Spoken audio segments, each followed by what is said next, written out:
नमस्कार दोस्तों, हमारे YouTube चैनल उड़ान कोचिंग इंस्टीट्यूट पर आप सभी लोगों का स्वागत है। दोस्तों, जैसा कि आप जानते हैं हम डिस्कस कर रहे हैं Indian geography and last lecture में हमने सभी प्रमुख दर्रे देखे एंड साथ ही साथ भौतिक घटक देखे इंडिया के, जिसको हम दोस्तों आज कंटिन्यू रखेंगे।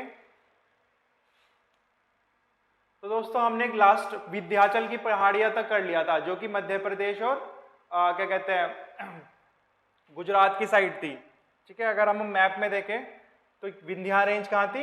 यहाँ पे। ठीक है, गुजरात एंड मध्य प्रदेश पे। ठीक है, जिसकी सबसे ऊंची पहाड़ी कौन सी थी? अमरकंटक की, जो कि जहाँ से क्या एक सोन नदी निकल रही थी, गंगा में मिल रही थी। जिसके पश्चिमी की बात करें तो वहाँ से नर्मदा नदी निकल रही थी एंड इसके अगर दक्षिण की बात करें तो महानदी निकल रही थी। ठीक है, तो ये तीन नदियाँ कहाँ से निकल रही थी? अमरकंटक की पहाड़ियों से। उसके नेक्स्ट दोस्तों आता है नर्मदा। उसके नीचे विंध्याचल के नीचे क्या है? नर्मदा नदी है। ठीक है, नर्मदा नदी है एंड देन उसके नीचे क्या है? सतपुड़ा की पहाड़ियां हैं एंड देन उसके नीचे क्या है? तापी रिवर है। ये इसके पूर्व से निकल रही हैं। ठीक है, अभी हम पढ़ेंगे। तो दोस्तों सतपुड़ा की पहाड़ियां क्या हैं? ये कहाँ पे है? मध्य प्रदेश राज्य में है। ठीक है, अगर राज्यों की बात करें तो ये देखिए यहाँ पे क्या है? ये पूरा मध्य प्रदेश है। ठीक है, एमपी है। ठीक है, ये पूरा क्या हो गया? गुजरात हो गया। यहाँ से यहाँ तक क्या हो गया? ये महाराष्ट्र हो गया। ठीक है, इधर यहाँ पे गोवा आ गया। देन उसके बाद ये कर्नाटक आ गया। ठीक है, उसके बाद ये यहाँ पे क्या आ गया? ये केरल आ गया। उसके बाद ये क्या आ गया? ये तमिलनाडु आ गया एंड देन उसके बाद ये पूरा क्या आ गया? ये आंध्र प्रदेश आ गया। यहाँ पे ये तेलंगाना हो गया। ठीक है, ये आंध्र प्रदेश है एंड देन यहाँ पे क्या हो गया? ये ओडिशा हो गया और उसके ऊपर यहाँ पे क्या है? ये झारखंड है। ठीक है, तो छत्तीसगढ़ हो गया। ठीक है, ये छत्तीसगढ़ है एंड देन यहाँ पे झारखंड है एंड देन उसके ऊपर ये बिहार वाला पार्ट हो गया।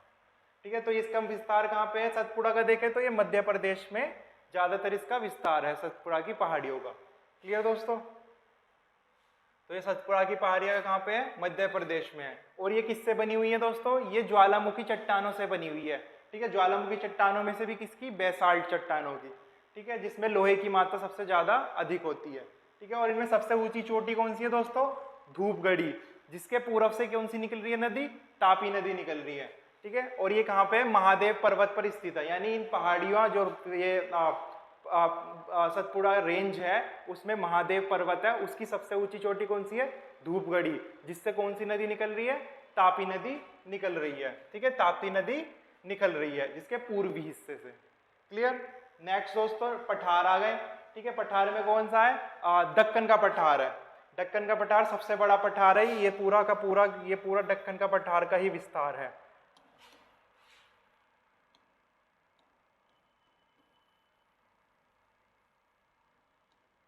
ये देखो दोस्तों, ये पूरा का पूरा क्या है? ये पूरा का पूरा दक्कन का पठार का ही विस्तार है। ठीक है, और दक्कन का पठार कहाँ पे है? ज्यादातर महाराष्ट्र राज्य में फैला हुआ है, जो कि किसका? अगेन ज्वालामुखी और बेसाल्ट चट्टानों का बना हुआ है। और बेसाल्ट चट्टानों का बना हुआ है यानी ज्वालामुखी चट्टानों जब टूट जाती है, फाइन हो जाती हैं बहुत ज्यादा under external conditions of our I mean related to the climate और क्या कहते हैं रेनफॉल एंड विंड्स। ठीक है, तो इन कंडीशंस की वजह से जब वे टूट जाती हैं तो कौन सी मिट्टी का निर्माण करती हैं? काली मिट्टी का निर्माण करती है, आप जानते हैं, जो कि कपास की खेती के लिए सबसे अच्छी होती है। ठीक है, तो ये बेसाल्ट चट्टानों से काली मिट्टी भी हमें वहीं देखने को मिलती है। और इसके पश्चात पश्चिमी हिस्से में कौन सी हैं दोस्तों? सह्याद्री की पहाड़ियां हैं। और सह्याद्री की पहाड़ियों की सबसे ऊंची चोटी कौन सी है? कलसुबाई। ठीक है, नेक्स्ट धारवाड़ का पठार। दोस्तों धारवाड़ का पठार कर्नाटक राज्य में है। हालांकि है ये पार्ट डेक्कन प्लेट्यू का ही, बट इसको नाम दिया गया है क्योंकि ये कर्नाटक में जो डेक्कन प्लेट्यू है वो किस पठार से फेमस है? धारवाड़ के पठार से, जो कि कहाँ है? अगेन कर्नाटक में है। यानी महाराष्ट्र से अगर हम नीचे आ जाएं तो कर्नाटक में आ जाएंगे। ठीक है, ये पूरा यहाँ से महाराष्ट्र है, उसके बाद ये गोवा एंड देन उसके बाद ये पूरा कर्नाटक आ गया। तो यहाँ पे क्या है? ये धारवाड़ का पठार है। और दोस्तों ये परावर्ती चट्टानों से बना हुआ है, यानी ये मेटामॉर्फिक रॉक से बना हुआ है। हमने तीन तरह की रॉक पढ़ी थी, इग्नियस, सेडिमेंट्री एंड मेटामॉर्फिक। तो ये मेटामॉर्फिक रॉक से बना हुआ है, जो कि under temperature, certain temperature and pressure and also with the chemical reactions. Igneous और सेडिमेंट्री रॉक्स किस में चेंज हो जाती हैं? कायांतरी चट्टानों में, है ना। मेटामॉर्फिक रॉक्स हमें कैसे मिल रही थी, इग्नियस और सेडिमेंट्री रॉक्स के ही वजह से मिल रही थी, क्योंकि वो अगर किसी हाई सर्टेन टेम्परेचर और प्रेशर और फ्यू केमिकल एक्टिविटीज या केमिकल रिएक्शन के अंदर जाकर के कौन सी चट्टाने बनाती है, मेटामॉर्फिक, तो उन्हीं का ये बना हुआ है, ठीक है। ये परावर्तित या फिर कायांतरित चट्टानों का बना हुआ है, ठीक है। और इसके पश्चिमी भाग में कौन सी है, बाबा बुदन की और ब्रह्मगिरी की पहाड़ियां हैं, ठीक है। इस पठार के पश्चिमी साइड, तो ये पठार मान लीजिए यहाँ पे यहीं कहीं है, ठीक है। तो इसके पश्चिमी साइड कौन सी है, बाबा बुदन एंड ब्रह्मगिरी की पहाड़ियां आपको देखने को मिलती हैं, जो कि कर्नाटक में ही है। क्लियर दोस्तों इतनी बात। नेक्स्ट, पश्चिमी घाट दोस्तों तापी नदी के मुहाने से लेकर कुमारी अंतरीप तक लगभग 1600 किलोमीटर तक का विस्तृत है। अब हम घाट्स देख लेते हैं, ठीक है दोस्तों। घाट हमेशा कहाँ मिलेंगे, जहाँ पे तटीय रेखा है, ठीक है। तो तटीय रेखा कहाँ से है, ये गुजरात से लेकर के कहाँ तक है, ये वेस्ट बंगाल तक है, ठीक है। तो ये सारे क्या है, पूरी तटीय रेखा है, और इसी के तट के साथ हमें क्या क्या देखने को मिलते हैं, घाट देखने को मिलते हैं, ठीक है। और किसके थ्रू मिलते हैं, ये जो वेस्टर्न घाट है यानी पश्चिमी साइड पश्चिम घाट है, एंड ईस्टर्न साइड यानी पूर्वी साइड पूर्वी घाट है, ठीक है। तो ये घाट कहाँ से देखने को मिलते हैं हमें तापी नदी के मुहाने से। दोस्तों जब भी कोई नदी समुद्र मिलती है वही उसका मुहाना होता है, ठीक है। तो ये तापी नदी यहाँ पे गिर रही है, तो यहाँ से हमारे क्या शुरू हो जाते हैं, घाट शुरू हो जाते हैं, ठीक है। कौन से घाट, वेस्टर्न घाट। और ये दोस्तों बिल्कुल कंटिन्यूअस है, ये देखिए ये उठा हुआ पार्ट है, ठीक है ना, घाट है, उठा हुआ पार्ट है, और फिर यहाँ पे आकर के हमें एक पालघाट गैप देखने को मिलता है, एंड देन उसके बाद अगेन ये पूरे कन्याकुमारी तक फैले हुए हैं, ठीक है दोस्तों। और ये जो गैप है नीलगिरी हिल्स के बाद, ये देखिए ये दोस्तों क्या कहते हैं, ये जो वेस्टर्न घाट है पूरी कंटिन्यूअस है, बस यहाँ पे थोड़ा सा पालघाट गैप है, वो अभी हम डिस्कस करेंगे।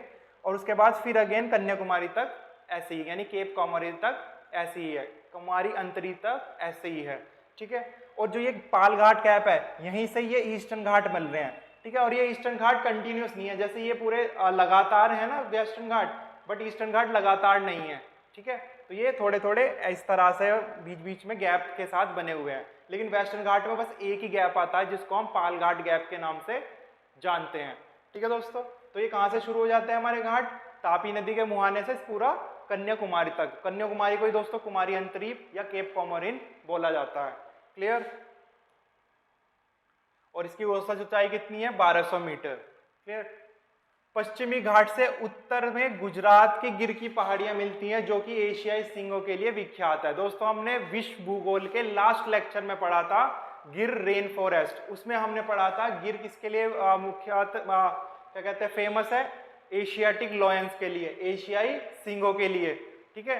तो ये अगर इसके हम उत्तर की बात करें, यानी इससे उत्तर में चले, ऊपर चले, तो ये क्या है, गुजरात है। गुजरात में यहाँ पे क्या है, गिर है, गिर फॉरेस्ट है। गिर फॉरेस्ट में हमें क्या मिलते हैं, एशियाटिक लॉयंस मिलते हैं, एशियाई शेर मिलते हैं, ठीक है।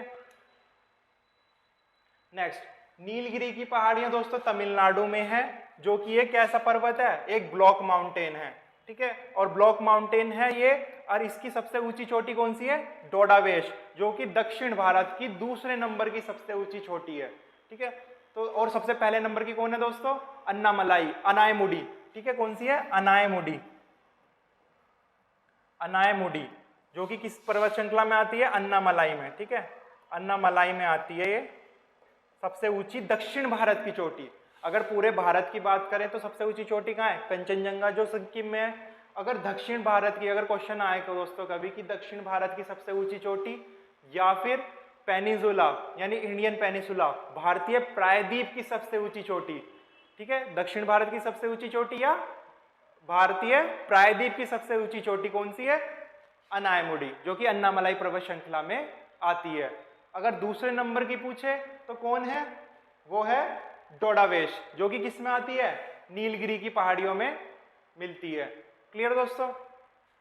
और दोस्तों ये वाला जो क्या कहते हैं, ये किस वाली चट्टानों से बना है, चारकोनाइट, जो कि अगेन एक कैसी रॉक है, एक मेटामॉर्फिक रॉक है, ठीक है। ये भी under certain temperature and pressure और बहुत सारी केमिकल कंपोजिशंस के बाद ये हमें वहां पे मिलती है। बेसिकली केमिकल कंपोजिशन कैसी है इसमें दोस्तों पानी की कमी होती है, यानी हाइड्रोफ्री होती है ये वाली चट्टानें, ठीक है। तो इसलिए बहुत ज्यादा ठोस रहती हैं। इसी वजह से इसका नाम क्या रखा है, चार्नोकाइट पठार, यानी चार्नोकाइट तरह की हमें वहां पे क्या मिलती हैं, चट्टाने मिलते हैं, जो भी एक क्या है, एक कायांतरित या फिर मेटामॉर्फिक रॉक है। क्लियर। डोडावेश हो गए, जो कि भारत की सबसे, दक्षिण भारत की सबसे ऊंची चोटी है, दूसरे नंबर की। पहले नंबर की कौन है, अनायमुडी। अगर पूरे भारत की बात करें तो कंचनजंगा। क्लियर। तमिलनाडु राज्य में नीलगिरी के दक्षिण भाग में दोस्तों पालघाट गैप है। इसकी हमने बात करी थी अभी, पालघाट गैप है। सिर्फ एक ही गैप आता है वेस्टर्न घाट में, जो कि कहां पे है, ये देखिए, ये देखिए दोस्तों, ये नीलगिरी हिल्स है, ठीक है, ये अन्नामलाई है, और यहाँ से क्या है, ये कार्डेमम हिल्स आ गए, और ये जो बीच में गैप है ये क्या है, पालघाट गैप। ये दो रीजन्स के लिए है दोस्तों फेमस। एक तो ये जो ईस्टर्न घाट आ रहा है इधर से, ठीक है, पूर्वी घाट आ रहा है, और ये वेस्टर्न घाट आ रहा है, ये आपस में यहाँ पर आकर के क्या करते हैं, ये मिलते हैं, पहली चीज।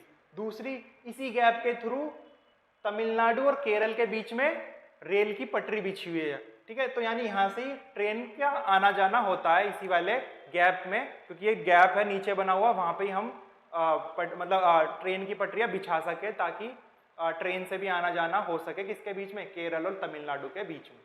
ठीक है, तो ये दो रीजन है पालघाट गैप के। ठीक है दोस्तों, तो पालघाट गैप क्या है, पश्चिमी और पूर्वी घाट का मिलन स्थल है।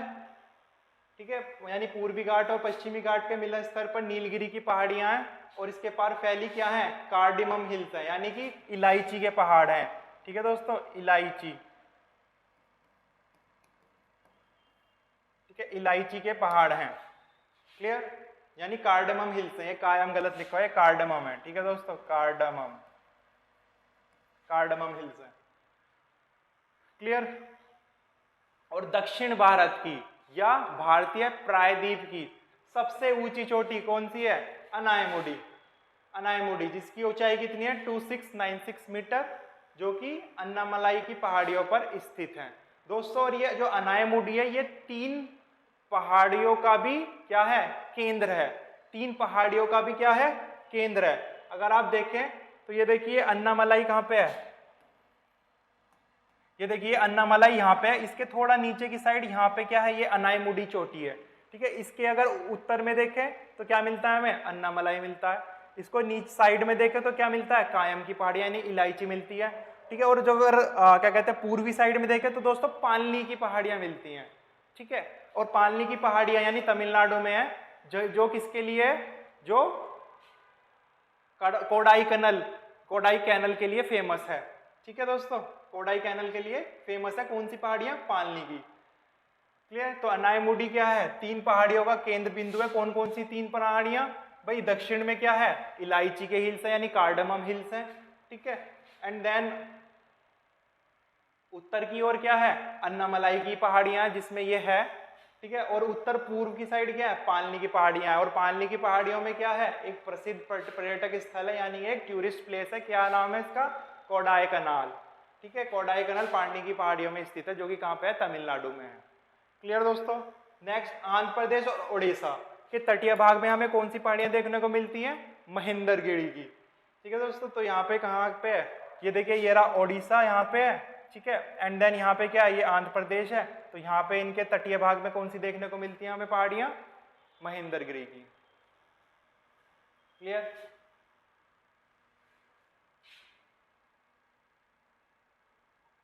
नेक्स्ट दोस्तों, हम तटों की बात करते हैं। अब पहले पश्चिमी तट देखते हैं कि किस किस नाम से जाने जाते हैं, देन हम पूर्वी तट देखेंगे किस किस नाम से जाने जाते हैं। तो दोस्तों, गुजरात से गोवा तक कौन है, कोंकण तट है। गोवा से कर्नाटक के मंगलोर तक है केनरा तट, और मंगलोर से कन्याकुमारी तक कौन है, मालाबार तट। ठीक है, अभी हम देख लेते हैं इसको भी। तो दोस्तों, हमने पढ़ा गुजरात से गोवा तक कौन सा है, कोंकण तट, कोंकण कोस्ट। ठीक है, फिर देन गोवा से कर्नाटक के मंगलोर, मंगलोर दोस्तों यहाँ कहीं है। ठीक है, कर्नाटक के मंगलोर तक क्या है, कैनरा तट। ठीक है, कैनरा तट यानी कैनरा कोस्ट। क्लियर दोस्तों। एंड देन मंगलोर से, कर्नाटक के मंगलोर से सीधा पूरा कन्याकुमारी तक कौन सा है, मालाबार कोस्ट।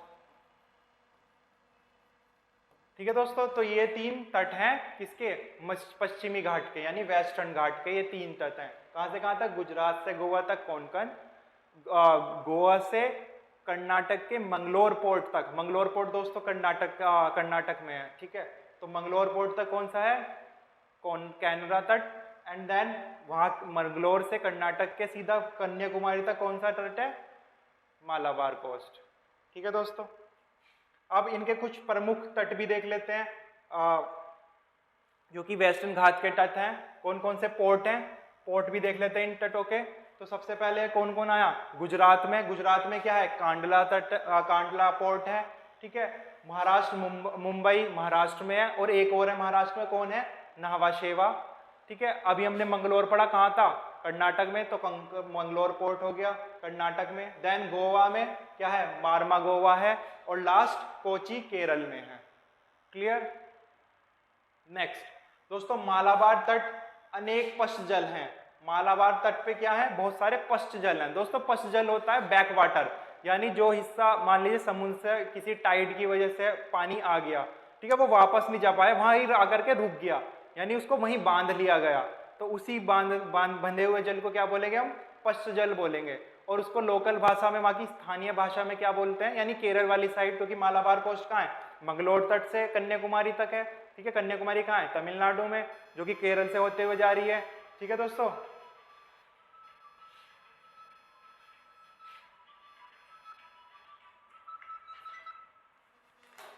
क्लियर दोस्तों, तो कहां से कहां तक जा रही है ये, मंगलोर से मंगलोर, कर्नाटक के मंगलोर से कन्याकुमारी तक, जो कि क्या है, मालाबार कोस्ट। तो वहीं पे क्या देखने को मिलते हैं हमें, पश्च जल, जिसको स्थानीय भाषा में क्या कहते हैं, कायाल, कायाल बोलते हैं। क्लियर दोस्तों। नेक्स्ट पढ़ते हैं हम पूर्वी तट।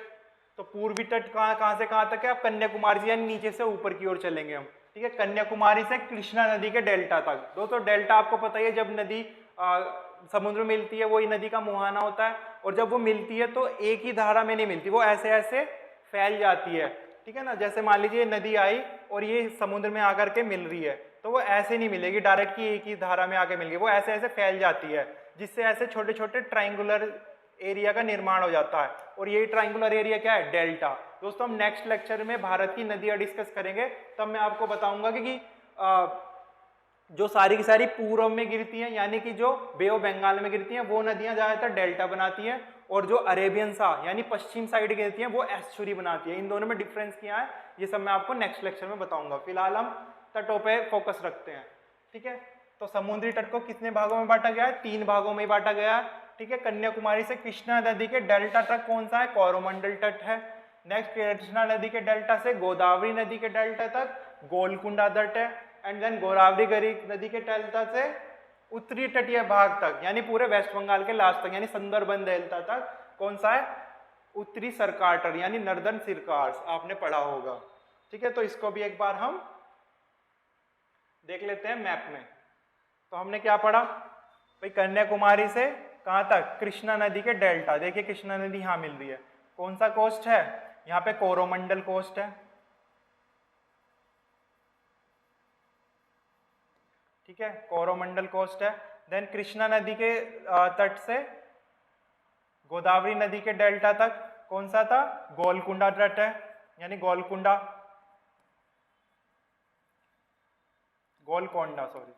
कोंडा कोस्ट है। एंड देन गोदावरी नदी के डेल्टा से सीधा पूरा वेस्ट बंगाल के लास्ट तक, यानी नॉर्थ उत्तरी तट तक, जहां तक भी तट जा रही है वहां तक क्या है, नर्दर्न सिरकार्स,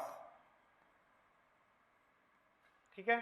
तो ये हमारे पश्चिमी तट थे, कौन कौन से, कोंकण, कैनरा और मालाबार, और ये हमारे पूर्वी तट थे, Coromandel, Golconda and northern Circars. Clear दोस्तों। अब क्या कहते हैं, अब इनके भी पोर्ट देख लेते हैं, यानी जो हमारे पूर्वी घाट है, पूर्वी तट है, उसके भी हम क्या देख लेते हैं, कुछ फेमस बंदरगाह देख लेते हैं, जो कि कुछ प्रमुख ही देखेंगे दोस्तों, ठीक है, जो भी इंपोर्ट एक्सपोर्ट के लिए काफी ज्यादा महत्वपूर्ण है, ठीक है। जैसे पारादीप ओडिशा में है, कोलकाता पश्चिम बंगाल में है, ये तो आपको पता ही है क्योंकि इसकी राजधानी है, ठीक है। विशाखापट्टनम आंध्र प्रदेश में है, एंड देन चेन्नई में तमिलनाडु में दोस्तों 3 है, चेन्नई, तूतीकोरिन। तूतीकोरिन दोस्तों अब तूतुकुडी हो गया है, ठीक है, तूतुकुडी, ठीक है, तूतुकुडी नाम से हो गया। And next Ennore Tamil Nadu, clear. Next Visakhapatnam बंदरगाह दोस्तों डॉल्फिन नोज पहाड़ी के पीछे है, यानी वहां की जो एक पहाड़ी है वो थोड़ी इस तरह से निकली हुई है, मतलब काफी ऊंची इस तरह से निकली है जैसे डॉल्फिन की नाक होती है, ठीक है। तो उसके पीछे कौन सा है? विशाखापट्टनम बंदरगाह, क्लियर दोस्तों। Next lagoon. दोस्तों लगून होता है जैसे मान लीजिए समुद्र है, ठीक है, एक बहुत बड़ी वाटर बॉडी है, ठीक है, जैसे मान लीजिए ये समुद्र है पूरा। अब क्या हुआ, ये थोड़ा सा किस पे आ गया, यानी कि मान लीजिए थोड़ा स्थल पे आ गया, या स्थल पे नहीं, मान लीजिए ये थोड़ा सा एक हिस्सा इसमें अलग हो गया, और बीच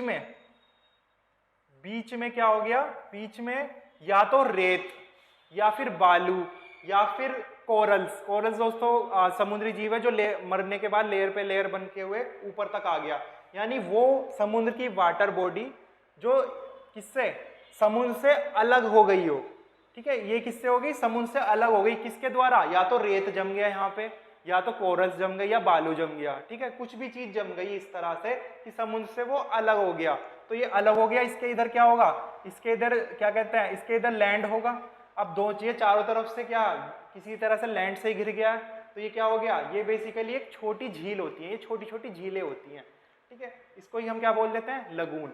लगून क्यों बोलते हैं, क्योंकि ये मुख्य वाटर बॉडी से किसी रेत या किसी कोरल के अड़ने से वो अलग हो जाती है, ठीक है, उसी को क्या बोला जाता है, लगून, ठीक है।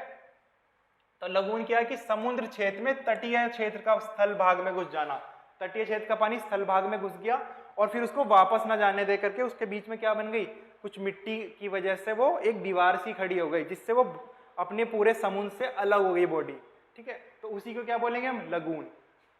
तो ये क्या कह रहा है हम, ये डेफिनेशन क्या कहती है, समुद्र क्षेत्र में तटीय क्षेत्र पर पानी स्थल भाग में घुस जाता है और धीरे धीरे बालू का अवरोध खड़ा हो देने, बालू या फिर रेत या फिर कोई भी मिट्टी का अवरोध खड़ा होने से वो क्या होता है, वो स्थलीय क्षेत्र जलीय भाग जो मेन समुद्र है उससे अलग हो जाता है, ठीक है, उसी को क्या बोला जाता है, लगून बोला जाता है, ठीक है। ये बहुत ही शैलो लेक होते हैं, शैलो और छोटे लेक होते हैं, ठीक है। नेक्स्ट पूर्वी तट पर स्थित प्रमुख लैगून कौन कौन से हैं दोस्तों, पुलिकट, लेक पुलिकट, जो कि कहाँ पे है दोस्तों, ये है ना चेन्नई में नहीं है, ये आंध्र प्रदेश और चेन्नई के कहाँ पे है, दोनों सीमा पे है। तो अगर हम मैप में देखें तो जैसे मान लीजिए ये मान लीजिए ये तमिलनाडु है और यहाँ पे आंध्र प्रदेश है, तो यहाँ पे जो लेक है यानी इन दोनों की सीमा पे है, आंध्र प्रदेश और तमिलनाडु की सीमा पे कौन है, लेक पुलिकट, ठीक है दोस्तों। और इसका एग्जांपल ले लगून्स का कौन कौन से हैं, एक चिल्का लेक है जो कि ओडिशा में है, ठीक है, वो जो कि सबसे बड़ी खारे पानी की झील है इंडिया की, है ना, तो चिल्का लेक हो गया जो कि ओडिशा में है, पुरी इलाके में, ठीक है। नेक्स्ट है कोलेरू जो कि आंध्र प्रदेश में है, क्लियर। नेक्स्ट दोस्तों बात करते हैं दो द्वीप समूह की, जो कि सबसे लास्ट भौतिक घटक है किसका, इंडिया का। तो कौन कौन से द्वीप हैं, अंडमान निकोबार और लक्षद्वीप। दोस्तों अंडमान निकोबार द्वीप में लगभग 247 द्वीप है या 237 द्वीप है, ठीक है, और लक्षद्वीप में 36 द्वीप है, ठीक है। ये सब क्या है, बेसिकली ये अंदर से अगर हम क्या कहते हैं, अगर समुद्र के अंदर देखें तो वे पहाड़ ही हैं जो समुद्र से बाहर तक निकले हुए हैं, तो इसलिए उन्हें छोटे छोटे द्वीपों का नाम दे दिया गया और सारे के सारे मिला के क्या बनाते हैं, अंडमान निकोबार द्वीप और लक्षद्वीप। दोस्तों लक्षद्वीप थोड़ा थोड़ा क्या कहते हैं, कोरल आइलैंड का भी बना हुआ है, यानी इसमें कुछ कुछ कोरल आइलैंड है, कुछ कुछ चट्टाने वाले हैं, क्लियर। नेक्स्ट अंडमान निकोबार द्वीप समूह दोस्तों वास्तव में क्या है, डूबे हुए पर्वत के शिखर हैं जो कि बाहर निकल के क्या बना रहे हैं, एक ठोस जमीन बनाते हैं जिस पर लोग रह सकते हैं इजीली, ठीक है। तो वो बेसिकली क्या है, ये डूबे हुए पर्वत के शिखर ही हैं, ठीक है। नेक्स्ट लैंडफॉल द्वीप दोस्तों अंडमान निकोबार द्वीप का सबसे उत्तरी द्वीप है। अगर आप मैप में देखें तो ये देखिए अंडमान और निकोबार का आइलैंड का मैप है, तो सबसे उत्तरी द्वीप है ना जो सबसे उत्तर में है, ठीक है, सबसे दक्षिण में तो इंदिरा पॉइंट आप जानते हैं, ठीक है, तो सबसे उत्तर में कौन सा है, ये लैंडफॉल द्वीप, ठीक है, लैंडफॉल आइलैंड। क्लियर, सबसे उत्तर में है ये दोस्तों। जैसे अंडमान है ना, ये हमारा किस किस द्वीपों में बटा हुआ है, छोटे छोटे पार्ट्स में बटा हुआ है। ठीक है, जैसे नॉर्थ अंडमान, मिडल अंडमान यानी उत्तरी अंडमान हो गया, फिर ठीक है मध्य अंडमान हो गया और साउथ अंडमान हो गया, और एक लिटिल अंडमान हो गया। क्लियर, देन उसके बाद निकोबार शुरू हो जाता है। ठीक है, तो इतना पार्ट किसका है, ये अंडमान का पार्ट है, और ये नीचे वाला पार्ट किसका है, ये निकोबार का है। क्लियर दोस्तों। एंड पोर्ट ब्लेयर जो है ये हमारे अंडमान का पार्ट है, यानी जो इसकी राजधानी अंडमान निकोबार आइलैंड की वो क्या है, पोर्ट ब्लेयर, जो कि साउथ अंडमान का पार्ट है, यानी अंडमान में आती है। क्लियर, तो अंडमान हमारा 4 उसमें बटा हुआ है, नॉर्थ यानी उत्तरी अंडमान, मिडल मध्य अंडमान, और साउथ यानी दक्षिणी अंडमान, और एक और है लिटिल अंडमान। ठीक है, देन हमारा निकोबार 3 उसमें बटा हुआ है क्षेत्रों में। ठीक है, car Nicobar, little Nicobar and great Nicobar. ठीक है, और सबसे उत्तरी क्या है इसमें, लैंडफॉल, और सबसे लास्ट क्या है, इंदिरा पॉइंट, जो कि कितने डिग्री पे है, 6 डिग्री 4 मिनट पे है। क्लियर दोस्तों।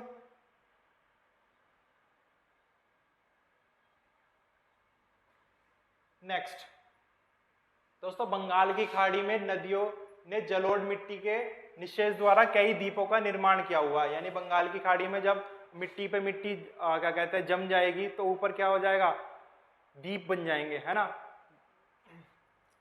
यानी द्वीप मतलब रहने लायक जगह बन जाएगी।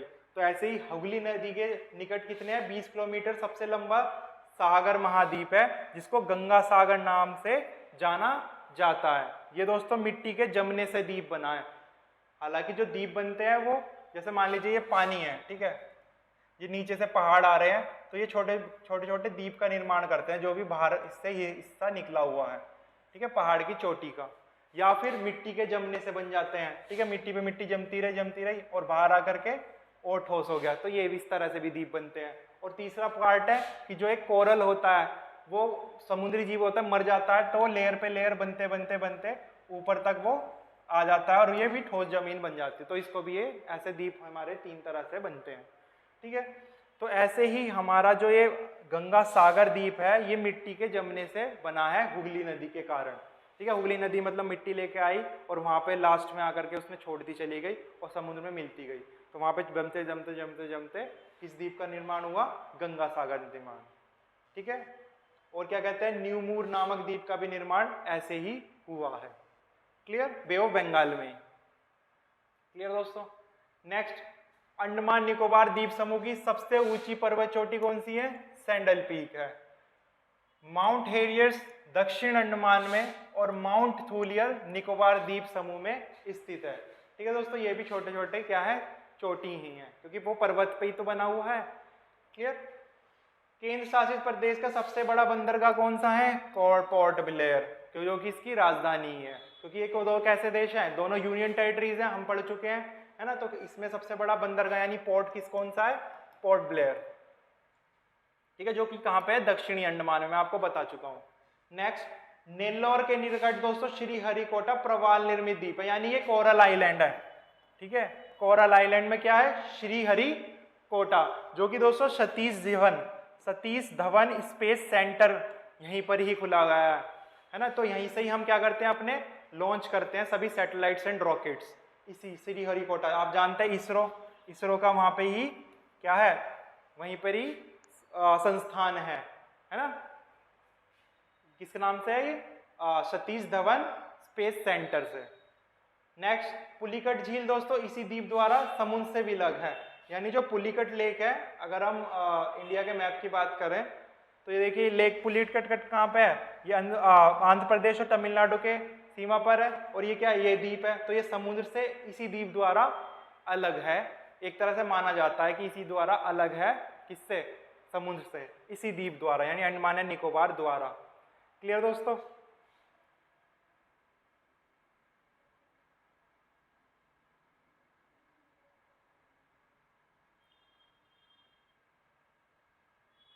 नेक्स्ट देखते हैं दोस्तों, लक्षद्वीप। लक्षद्वीप समूह कहाँ पे है, अरब सागर में स्थित है, और अंडमान निकोबार किधर था, बे ऑफ बंगाल वाली साइड था। ठीक है, इसमें कुल कितने 36 द्वीप है दोस्तों लक्षद्वीप में, जिसमें से सिर्फ 10 द्वीप पे यानी 10 आइलैंड पर ही क्या रहते हैं, सिर्फ लोग रहते हैं और बाकी 16 पे कुछ नहीं है, यानी कोई रहता नहीं है। बट वहाँ पे उनको कैसे यूटिलाइज किया जाता है, किसी पे सेंचुरी बना दी, किसी को क्या कहते हैं रिजर्व कर दिया, तो इस तरह से बाकी के ये यूटिलाइज हो रहे हैं। ठीक है, तो केवल 10 द्वीप पर ही क्या है आबादी है। एंड ऑनड्रेड लक्षद्वीप का सबसे बड़ा द्वीप है, यानी ये काफी सारे जब 36 द्वीप है उनमें से ऑनड्रेड द्वीप क्या है सबसे बड़ा है। ठीक है, एंड एक और है पिटली द्वीप। दोस्तों पिटली द्वीप पे कोई रहता नहीं है, यानी आबादी नहीं है, वहां पे क्या बना रखी है, बर्ड सेंचुरी बना रखी है। ठीक है, वहां पे क्या है, एक पक्षी अभयारण्य है, यानी एक बर्ड सेंचुरी है पिटली द्वीप पे, जो कि कहाँ का पार्ट है, लक्षद्वीप का। ठीक है दोस्तों, अगर लक्षद्वीप का मैप देखें तो देखिए दोस्तों लक्षद्वीप है, एंड ये यहाँ पे क्या आ रहा था हमारा, क्या कहते हैं, मंगलोर से पूरा कन्याकुमारी तक कौन सा आ रहा था, मालाबार कोस्ट। ठीक है ना, मालाबार कोस्ट आ रहा था दोस्तों। क्लियर, ये देखिए लक्षद्वीप है और ये लक्षद्वीप सॉ है, यानी लक्षद्वीप आइलैंड और क्या कहते हैं हमारे मेनलैंड इंडिया के बीच में कौन सा सी है, लक्षद्वीप सॉ है। क्लियर, एंड लक्षद्वीप क्या है, क्या कहते हैं, एक यूनियन टेरिटरी है जिसकी राजधानी क्या है, कावाराती। एंड दोस्तों ये छोटे छोटे छोटे छोटे क्या है, ये द्वीप हैं। देखिए देखिए पिटली आइलैंड ये रहा, जिसपे क्या है एक बर्ड सेंचुरी है। एंड एक और चीज दोस्तों, ये जो मिनिकोय आइलैंड है, ठीक है, ये मिनिकोय आइलैंड सबसे साउथ में है, यानी सबसे दक्षिण पार्ट है किसका, लक्षद्वीप का। ये भी लक्षद्वीप का ही पार्ट है। ठीक है, उसके बाद क्या शुरू हो जाता है, उसके बाद दोस्तों मालदीव्स कंट्री शुरू हो जाता है। ठीक है, मालदीव्स, इसके बाद क्या है, मालदीव्स। आप जानते हैं दोस्तों कि यहाँ पे कन्याकुमारी है, जो कि कितने अक्षांश पे है, कितने लैटिट्यूड पे है, 8 डिग्री 4 मिनट लैटिट्यूड पे है। ठीक है, एंड इसके ऊपर थोड़ा सा यहाँ पे क्या होगा, 9 डिग्री पास हो रही होगी, है ना, 9 डिग्री लैटिट्यूड पास हो रही होगी। क्या हो रही होगी दोस्तों, 9 डिग्री लैटिट्यूड, यानी 9 डिग्री अक्षांश रेखा पास हो रही होगी। ठीक है, तो इसी वजह से मिनिकोय आइलैंड और लक्षद्वीप, ये भी लक्षद्वीप का ही पार्ट है मिनिकोय, 9 डिग्री पास हो रही है, इसी वजह से इसके बीच का चैनल क्या बोल दिया, 9 डिग्री चैनल आता है। किस किस के बीच में, मिनिकोय और लक्षद्वीप के बीच में। एंड देन उसके बाद ये 8-4 है, जब नीचे जाएंगे तो क्या आएगा, यहाँ पे 8 आ जाएगा, तो 8 लगभग लगभग यहाँ से पास हो रही होगी। तो मालदीव और लक्षद्वीप या फिर मालदीव और मिनिकोय के बीच में क्या है, यहाँ पे 10 डिग्री चैनल होगा। क्लियर दोस्तों। नेक्स्ट दोस्तों, बैरन द्वीप और नारकोंडम दोनों कहाँ पे आती हैं, ये अंडमान निकोबार में आती है, लेकिन दोनों क्या है, ये ज्वालामुखी हैं। ठीक है, ये कैसे द्वीप है, ज्वालामुखी फटती रहती है इन पे। यानी जो बैरन द्वीप है ये एक सक्रिय ज्वालामुखी वाला द्वीप है, यानी वहाँ पे हर मिनट में उद्गार होता ही रहता है। आप जानते हैं ज्वालामुखी, मैंने आपको अर्थक्वेक वाले चैप्टर में पढ़ाया था, अगर आपको नहीं पता तो आप वो लेक्चर देख सकते हैं। ठीक है, तो बैरन द्वीप क्या है, एक सक्रिय ज्वालामुखी है, और नारकोंडम एक प्रसुप्त ज्वालामुखी है या सुषुप्त है, कि यानी कैसी है, डोरमेंट है, मतलब इसमें काफी टाइम से उद्गार नहीं हुआ है, बट कभी भी हो सकता है ना। अब आप जानते हैं सारी टर्म्स, तो मैं आपको ये एक्सप्लेन नहीं करूंगा, मैं सिर्फ आपको ये दिखाऊंगा कि ये कहाँ पर है। ये देखिए नारकोंडम जो कि क्या है, एक डोरमेंट वोल्केनो है, और ये रहा बैरन आइलैंड जो कि कैसी है, एक एक्टिव वोल्केनो है।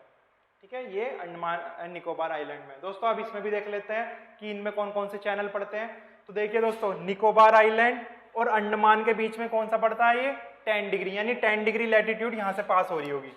ठीक है, 10 डिग्री अक्षांश कहाँ से पास हो रही होगी, यहाँ से पास हो रही होगी। इसी वजह से ये जो 10 डिग्री चैनल है वो कहाँ, या तो निकोबार और अंडमान के बीच में आप पूछा जा सकता है, या फिर लिटिल अंडमान और कार निकोबार के बीच में पूछा जा सकता है। ठीक है, तो आपको ध्यान रखना है। नेक्स्ट दोस्तों, लिटिल अंडमान और बाकी के अंडमान में कौन सा पैसेज है बीच में, डंकन पैसेज है। कौन सा पैसेज है, डंकन पैसेज नाम से है। ठीक है, नेक्स्ट अगर हम दे देखें सबसे ऊंचा नॉर्थ में कौन सा, उत्तर में कौन सा पॉइंट, लैंडफॉल आइलैंड था, लैंडफॉल आइलैंड। और दोस्तों इसके ऊपर क्या शुरू हो जाता है, इसके ऊपर शुरू हो जाता है म्यांमार। क्या शुरू हो जाता है, म्यांमार। दोस्तों म्यांमार होता है शुरू, और उसका सबसे लास्ट वाला चाहे कौन सा आइलैंड है, कोको आइलैंड है।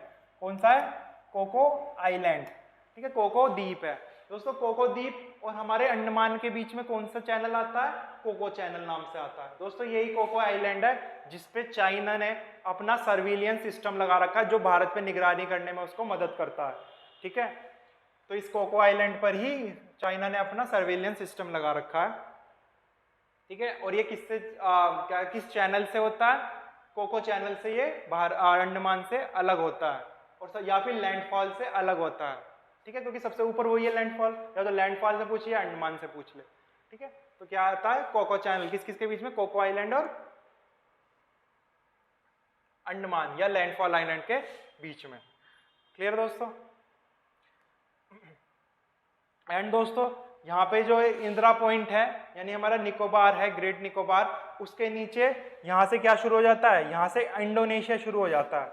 क्या शुरू हो जाता है, इंडोनेशिया, ठीक है। तो इंडोनेशिया और निकोबार के बीच में कौन सा चैनल है, ग्रेट चैनल, ठीक है। कौन सा चैनल है, ग्रेट चैनल, ठीक है दोस्तों। तो ये कुछ मुख्य चैनल थे जो आपको पता होने चाहिए।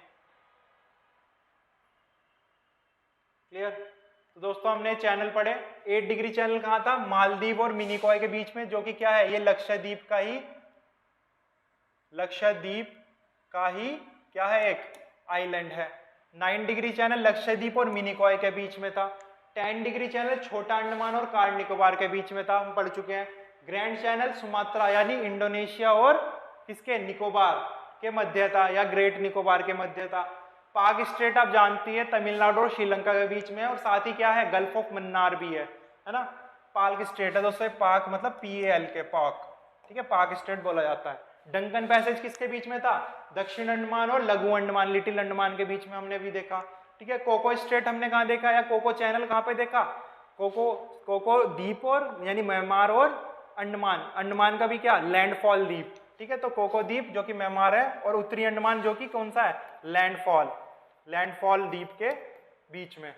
नेक्स्ट लक्षद्वीप सागर किस किस के बीच में देखा हमने, लक्षद्वीप और इधर क्या था, मालाबार कोस्ट, है ना, जो कि कहाँ से, मंगलोर से लेकर कन्याकुमारी तक है। तो लक्षद्वीप और मालाबार तट के बीच में क्या है, लक्षद्वीप सागर, ठीक है दोस्तों। तो दोस्तों आज के लेक्चर में इतना ही। अगर आपको वीडियो अच्छी लगी तो प्लीज़ लाइक कीजिए, एंड हमारे चैनल को सब्सक्राइब जरूर कर लीजिए अगर नहीं किया है तो। Till that, thank you.